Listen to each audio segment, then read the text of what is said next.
भजन संहिता अध्याय 106। भजन संहिता अध्याय 106।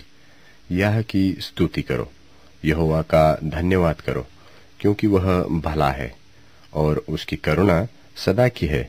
यहोवा के पराक्रम के कामों का वर्णन कौन कर सकता है? उसका पूरा गुणवादन कौन सुना सकता है? क्या ही धन्य है वे जो न्याय पर चलते हैं और हर समय धर्म के काम करते हैं।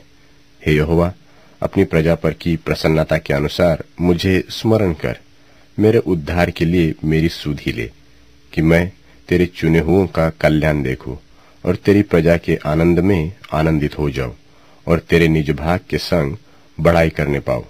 हमने तो अपने पुरखाओं की नाई पाप किया है, हमने कुटिलता की, हमने दुष्टता की है।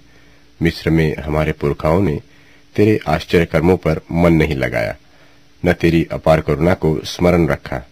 उन्होंने समुद्र के तीर पर अर्थात लाल समुद्र के तीर पर बलवा किया, तो भी उसने अपने नाम के निमित्त उनका उद्धार किया, जिससे वह अपने पराक्रम को प्रकट करे। तब उसने लाल समुद्र को घुड़का और वह सूख गया, और वह उन्हें गहरे जल के बीच से मानो जंगल में से निकाल ले गया। और उसने उन्हें बैरी के हाथ से उबारा और शत्रु के हाथ से छुड़ा लिया, और उनके द्रोही जल में डूब गए, उनमें से एक भी न बचा। तब उन्होंने उसके वचनों का विश्वास किया और उसकी स्तुति गाने लगे, परंतु वे झट उसके कामों को भूल गए और उसकी युक्ति के लिए न ठहरे। उन्होंने जंगल में अति लालसा की और निर्जल स्थान में परमेश्वर की परीक्षा की। तब उसने उन्हें मुंह मांगा वर तो दिया, परंतु उनके प्राण को सुखा दिया। उन्होंने छावनी में मूसा के और यहोवा के पवित्र जन हारून के विषय में डाहा किया। भूमि फटकर दातान को निकल गई और अबीराम के झुंड को ग्रस लिया, और उनके झुंड में आग भड़क उठी और दुष्ट लोग लव से भस्म हो गए। उन्होंने होरेब में बछड़ा बनाया और ढली हुई मूर्ति की दंडवत की। यो उन्होंने अपनी महिमा अर्थात परमेश्वर को घास खाने वाले बैल की प्रतिमा में बदल डाला। वे अपने उद्धारकर्ता परमेश्वर को भूल गए, जिसने मिस्र में बड़े बड़े काम किए थे। उसने तो हाम के देश में आश्चर्य कर्म और लाल समुद्र के तीर पर भयंकर काम किए थे। इसलिए उसने कहा कि मैं इन्हें सत्यानाश कर डालता, यदि मेरा चुना हुआ मूसा जोखिम के स्थान में उनके लिए खड़ा न होता, ताकि मेरी जलजलाहट को ठंडा करे। कहीं ऐसा न हो कि मैं उन्हें नाश कर डालूं। उन्होंने मन भावने देश को निकम्मा जाना और उसके वचन की प्रतीति न की। वे अपने तंबुओं में कुड़कुड़ाए और यहोवा का कहा न माना।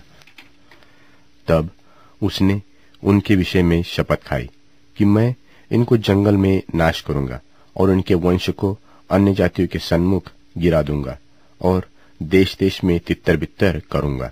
वे पोर वाले बाल देवता को पूजने लगे और मुर्दों को चढ़ाए हुए पशुओं का मांस खाने लगे। यो उन्होंने अपने कामों से उसको क्रोध दिलाया और मरी उनमें फूट पड़ी। तब पिनहास ने उठकर न्यायदंड किया, जिससे मरी थम गई, और यह उसके लेखे पीढ़ी से पीढ़ी तक सर्वदा के लिए धर्म गिना गया। और उन्होंने मरीबा के सोते के पास यहोवा का क्रोध भड़काया, और उनके कारण मूसा की हानि हुई, क्योंकि उन्होंने उसकी आत्मा से बलवा किया।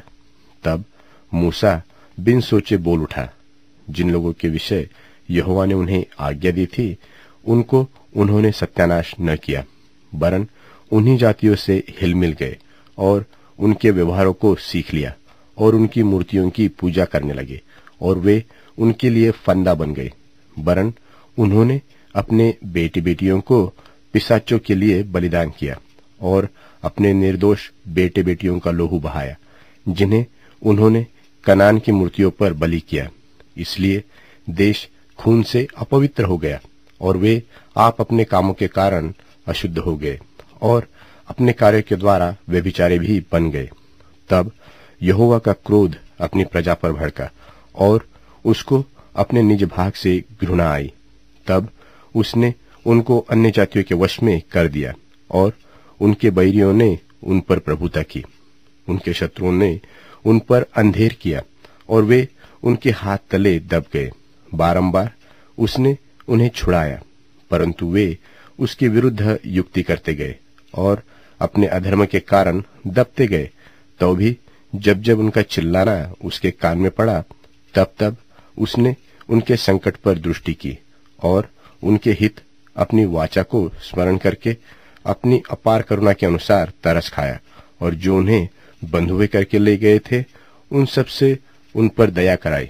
हे हमारे परमेश्वर यहोवा, हमारा उद्धार कर और हमें अन्य जातियों में से इकट्ठा कर ले, कि हम तेरे पवित्र नाम का धन्यवाद करें और तेरी स्तुति करते हुए तेरे विषय में बढ़ाई करें।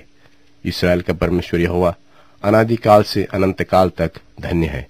और सारी प्रजा कहे आमीन। यह की स्तुति करो। यह